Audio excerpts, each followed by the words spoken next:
Hello friends, welcome to video lecture of Database Management System. So this subject has been taught in Diploma in Computer Engineering in Gujarat Technological University in semester 3.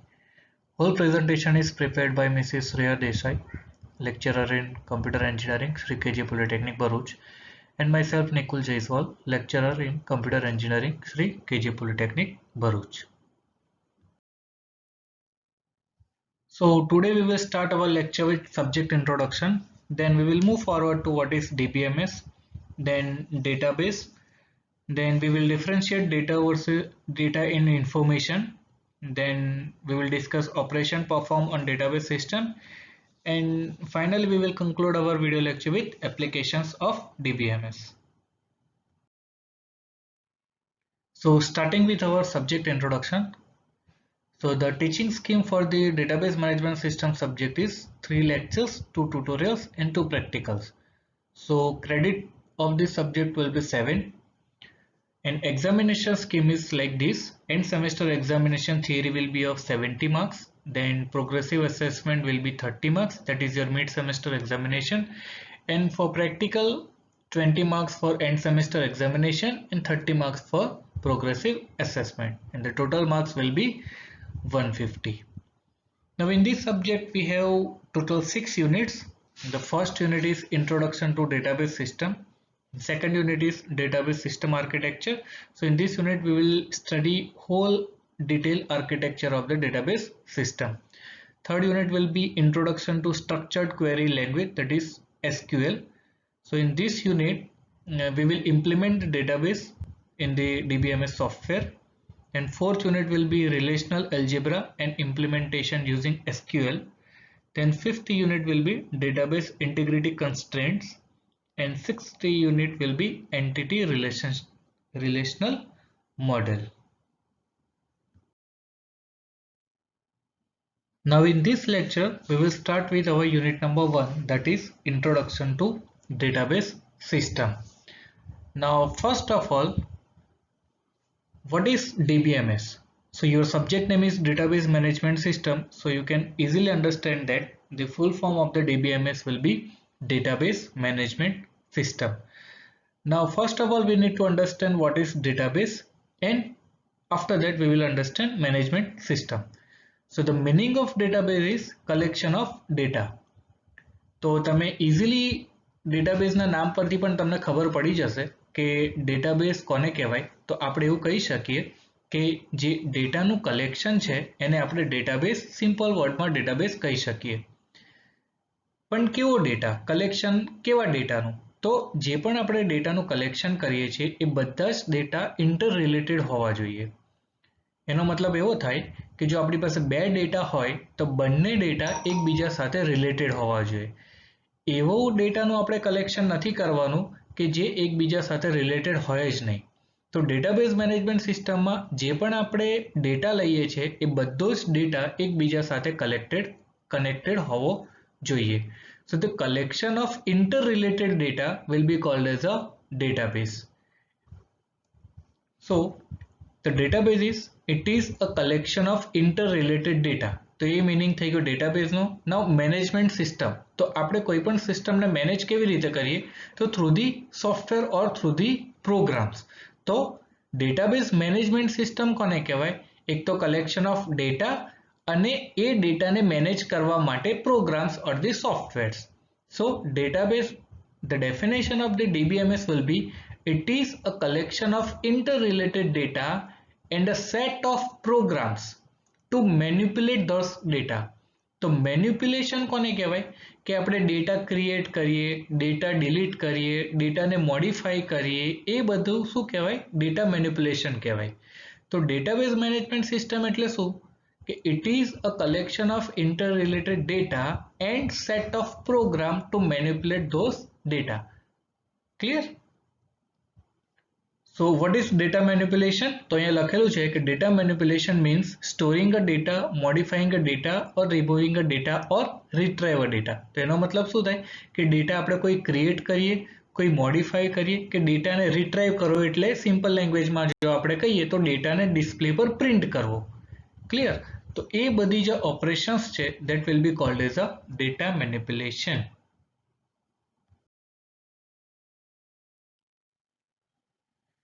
તો આપણે previous સ્લાઇડમાં જોયું કે DBMS કોને કહેવાય, database management system. તો હવે આપણે નેક્સ્ટ થોડું ડેટાબેઝને ડિટેલમાં જોઈ લઈએ કે what is the meaning of database. So as we have already seen, a collection of interrelated data will be called as a database. તો જ્યારે પણ આપણે ડેટાબેઝની વાત કરીએ છીએ તો interrelated ડેટાનું જે પણ કલેક્શન હોય that will be called as a database for that data. તો a database is some kind of collection of data.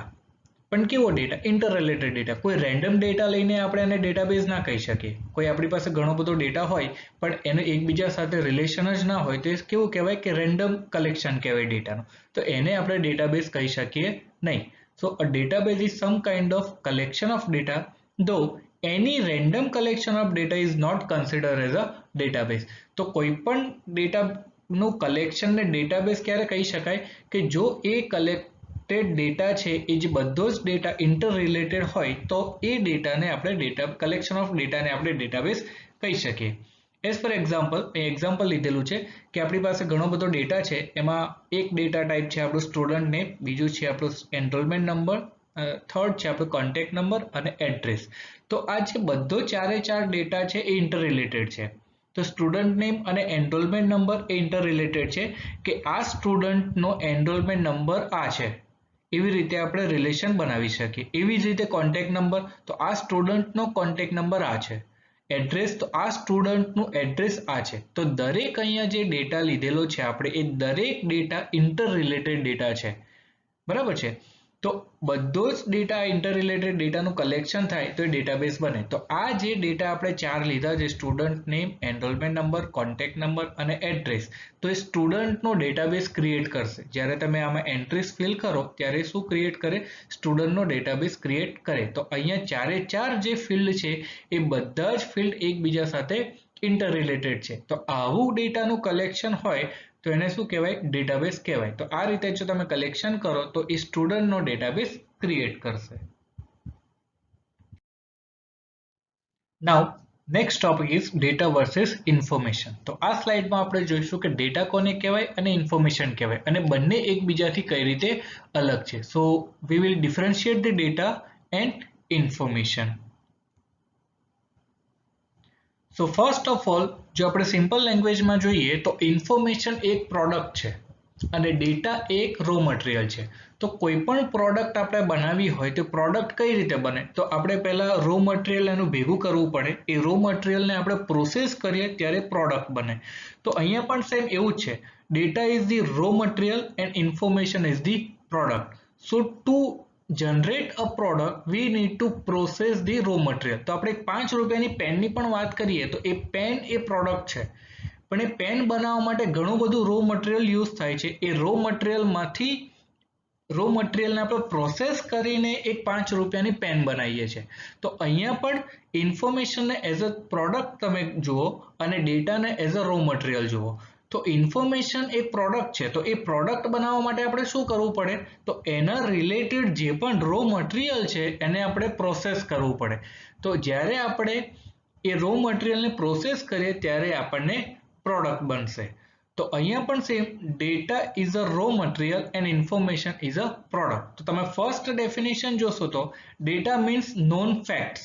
It is also called as a raw facts that can be recorded and have implicit meanings. તો જે પણ data છે એ row facts છે અને એનો કંઈક ના કંઈક મીનિંગ છે. અને ઇન્ફોર્મેશન શું છે? તો ઇન્ફોર્મેશન મીન્સ પ્રોસેસ્ડ ઓર ઓર્ગેનાઇઝડ ડેટા. તો એ જે રો ફેક્ટ્સ છે, જે નોન ફેક્ટ્સ છે, એને આપણે પ્રોસેસ કરીએ ત્યારે આપણને શું મળે? ઇન્ફોર્મેશન મળે. એમાં જ આપણે ડેટાબેઝ મેનેજમેન્ટ સિસ્ટમનો યુઝ કરવાનો છે. તો DBMS આપણને શું કરશે? From the data it will produce the product. That means from the data it will produce the information. For that we will use the database management system. તમે example જોશો તો અહીંયા ડેટાના એક્ઝામ્પલમાં મેં લીધેલું છે 10001 then ABC then 123342 1211. તો આ એક આપણો રો ડેટા થઈ ગયો, રો મટીરિયલ થઈ ગયું. આનો કોઈ મીનિંગ તો છે એનો કે ABC લખેલું છે, તમે આઈડેન્ટિફાઈ કરી શકો કે આ સ્ટ્રિંગ છે, આ નંબર્સ છે, પણ એ ઓર્ગેનાઇઝડ વેમાં નથી.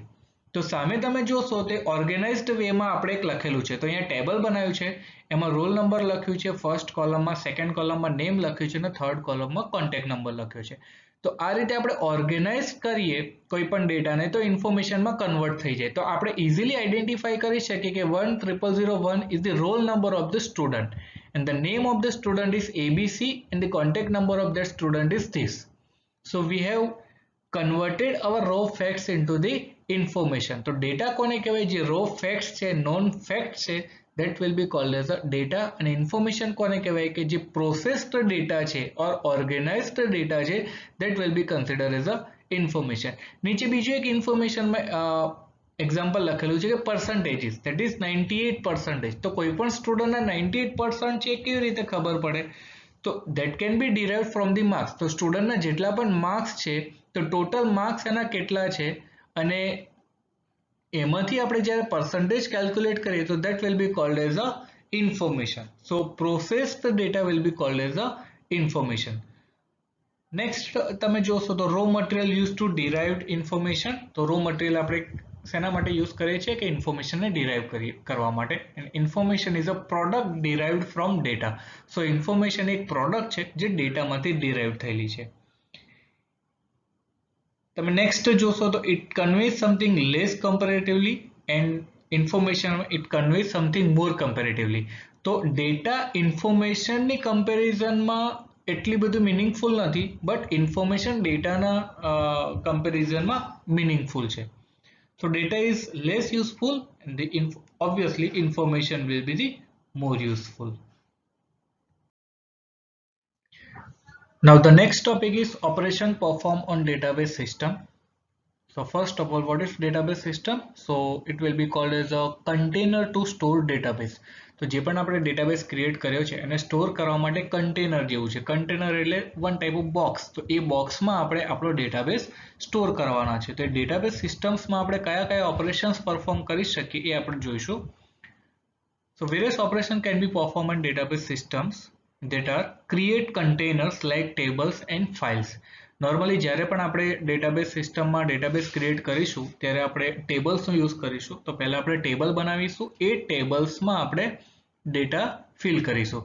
તો બેઝિકલી કેમ ટેબલ્સ જ આપણે યુઝ કરીએ? તો ટેબલ દરેક એક ડેટાનું બીજા ડેટા સાથે રિલેશન ડિફાઇન કરી શકે એટલે આપણે ટેબલ્સ ક્રિએટ કરીએ. જ્યારે આપણે એસક્યુએલ ભણીશું નેક્સ્ટ લેક્ચર્સમાં ત્યારે આપણે જોઈશું કે કેમ આપણે ટેબલ્સ જ બનાવીએ છીએ, ડેટાબેઝ કેમ આપણે ટેબલના ફોર્મમાં સ્ટોર કરીએ અને કેમ ટેબલ્સ, બીજી કોઈ મેથડ કેમ આપણે યુઝ નથી કરતા, શું એડવાન્ટેજ છે ટેબલનો એ આપણે નેક્સ્ટ લેક્ચરમાં જોઈશું. તો આપણે કન્ટેનર્સ ક્રિએટ કરી શકીએ like tables and files.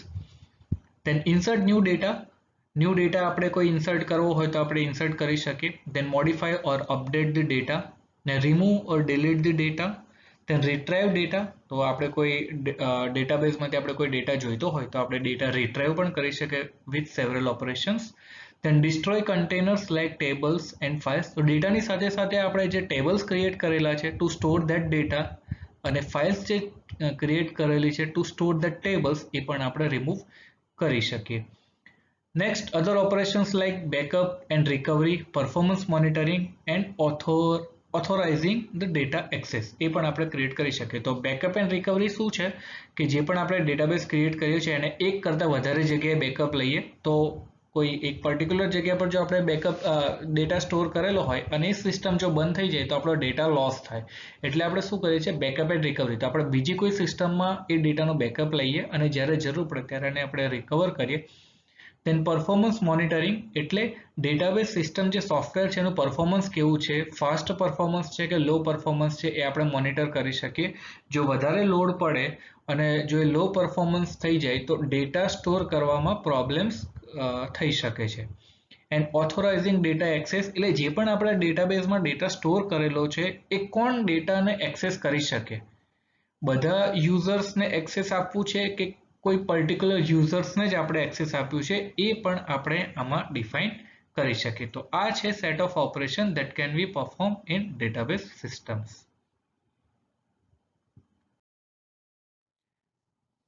Now next topic is applications of database management system. તો DBMS સિસ્ટમ ક્યાં યુઝ થાય છે? તો અત્યારે તો દરેક ફિલ્ડ each and every ફિલ્ડમાં database management system યુઝ થાય છે.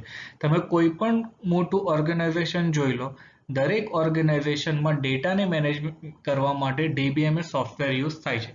તમે કોઈ પણ વેબસાઇટ જોઈ લો, જે પણ વેબસાઇટ તમે ઓપન કરો છો એમાં જેટલો પણ ડેટા છે, all the data will be manage by the DBMS. So દરેક વેબ એપ્લિકેશનમાં, દરેક વેબસાઇટમાં જે તમે ફ્રન્ટ એન્ડ જુઓ છો એ તમારી વેબ એપ્લિકેશન્સ છે, બટ બેકએન્ડમાં ડેટા સ્ટોર કરવા માટે આપણે DBMS સોફ્ટવેર યુઝ કરીએ છીએ. તો તમારું જે પણ વેબ એપ્લિકેશન છે, કાં તો વેબસાઇટ છે, કાં તો કોઈ પણ સિસ્ટમ છે, એ બેઝિકલી ડિપેન્ડન્ટ DBMS પર છે. કેમ? કારણ કે બેકએન્ડમાં DBMSમાં જ ડેટા સ્ટોર થયો હોય. તો મેજર એક્ઝામ્પલ એપ્લિકેશનનું છે બેન્કિંગ સિસ્ટમ. તો બેન્કિંગ સિસ્ટમમાં DBMS યુઝ થાય છે. તમે જોયું હશે કે અત્યારે બેન્કિંગ સિસ્ટમ એ બહુ કોમ્પ્લેક્સ સિસ્ટમ થઈ ગઈ છે. ઘણી બધી ટાઈપનો ડેટા આપણે એમાં સ્ટોર કરતા હોઈએ છીએ. તો બેંકના જે કસ્ટમર્સ છે, બેંકના જે એમ્પ્લોઈઝ છે, બેંકના કસ્ટમરના કેટલા રૂપિયા બેંકમાં છે, કેટલી લોન લીધેલી છે, કેટલાનો EMI આવે છે, એ બધી જ ઇન્ફોર્મેશન આપણે કોમ્પ્લેક્સ ઇન્ફોર્મેશન કમ્પ્યુટર્સમાં સ્ટોર કરીએ છીએ. તે કમ્પ્યુટર્સમાં જે આપણે સ્ટોર કરીએ છીએ થ્રુ DBMS આપણે સ્ટોર કરીએ છીએ. તો ડેટાબેઝ મેનેજમેન્ટ સિસ્ટમ ત્યાં યુઝ થાય છે. Next is inventory system. તો તમે ઘણા બધા મોલ્સ જોયા હશે, એ મોલ્સમાં કેટલી બધી વસ્તુઓ વેચાતી હોય છે. તો કઈ વસ્તુ પૂરી થવાઈ છે અને કઈ વસ્તુનો ઓર્ડર આપવાનો છે, એટલા બધા મોટા મોલમાં કેવી રીતે ખબર પડે? તો એ પણ એક ટાઈપનો કોમ્પ્લેક્સ ડેટા છે. તો એ ડેટા સ્ટોર કરવા માટે પણ આપણે ડેટાબેઝ મેનેજમેન્ટ સિસ્ટમનો યુઝ કરીએ છીએ. Next is library system. જે મોટી મોટી લાઇબ્રેરીઝ છે એમાં કેટલા બધા ડિપાર્ટમેન્ટ્સ હોય છે અને ડિપાર્ટમેન્ટ વાઇઝ કેટલી બધી બુક્સ હોય છે. તે બુક્સનો રેકોર્ડ રાખવા માટે અને કઈ બુક કોણ લઈ ગયું છે અને ક્યારે રિટર્ન કરવાની છે, એ બધી જ ઇન્ફોર્મેશન આપણે DBMS થ્રુ સ્ટોર કરીએ છીએ. Next is railway reservation system. એ પણ એક મેજર એપ્લિકેશન છે DBMSની. કેટલી બધી ઓનલાઈન રેલવેની ટિકિટ્સ આપણે ઓનલાઈન બુક કરતા હોઈએ છીએ. તો એ બધો જ ડેટા ક્યાંથી મેનેજ થાય છે? DBMS થ્રુ મેનેજ થાય છે. એવી ઘણી બધી સિસ્ટમ છે. તમે એરલાઇન રિઝર્વેશન સિસ્ટમ પણ જોઈ લો. અત્યારે તમે જોઈ લો કે બસનું પણ ઓનલાઈન રિઝર્વેશન થાય છે. તો બધી જ ટાઈપની રિઝર્વેશન સિસ્ટમમાં આપણે DBMS યુઝ કરીએ છીએ. તો એવું નથી કે અહીંયા જેટલા લિસ્ટ કરેલું છે એટલી જ જગ્યાએ DBMS કે ડેટાબેઝ મેનેજમેન્ટ સિસ્ટમ યુઝ થાય છે. ઘણી બધી ફિલ્ડ છે, ઓલમોસ્ટ ઈચ એન્ડ એવરી ફિલ્ડમાં ડેટાબેઝ મેનેજમેન્ટ સિસ્ટમ યુઝ થાય છે. Next is college management system. તો કોલેજમાં ઘણી બધી યુનિવર્સિટીઝ DBMS નો યુઝ કરે છે two manage the data about the students.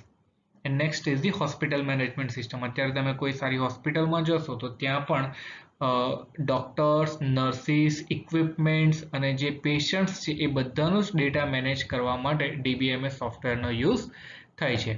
તો અહીં એક એક્ઝામ્પલ લખેલું છે કે in all above systems data has to be manage. તો જેટલી બી આ સિસ્ટમ છે એમાં જેટલો પણ ડેટા છે એને મેનેજ કરવા માટે DBMS સોફ્ટવેર યુઝ થાય છે.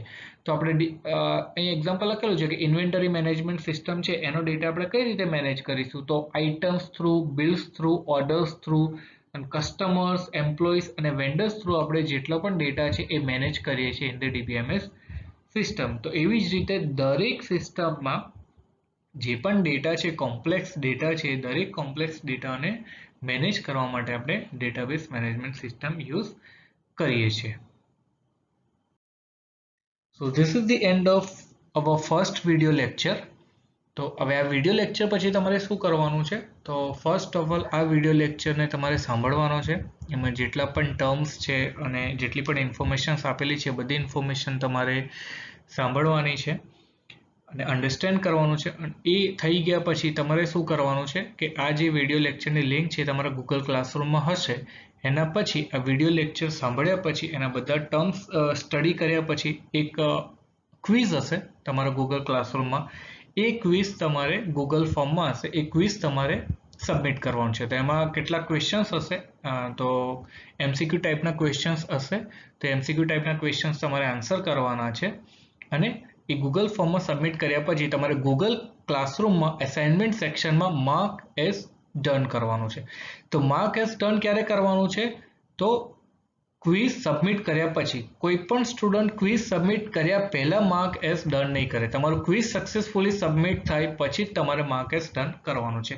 અને અહીંયા નોટ એક લખેલી છે દરેક student, it is mandatory for all the student to appear for quiz assignment. જો તમે ક્વિઝ અસાઇનમેન્ટમાં અપિયર થશો તો તમારી આ લેક્ચરમાં પ્રેઝન્ટ બોલાશે અને એના જે માર્ક્સ છે એને આપણે પ્રોગ્રેસિવ એસેસમેન્ટમાં કાઉન્ટ કરીશું. જો તમે ક્વિઝમાં અપિયર નહીં થાવ તો આ લેક્ચરમાં તમારી એબસેન્ટ મુકાશે અને તમારા માર્ક્સ 0 કન્સિડર થશે. તો દરેક સ્ટુડન્ટે લેક્ચર સાંભળ્યા પછી એના ટર્મ્સ બધા સ્ટડી કરીને તમારે ક્વિઝ અપિયર કરવાની છે. ક્વિઝ અપિયર કર્યા પછી ગૂગલ ક્લાસરૂમ અસાઇનમેન્ટમાં તમારે માર્ક એસ ડન કરવાનું છે. ક્લિયર?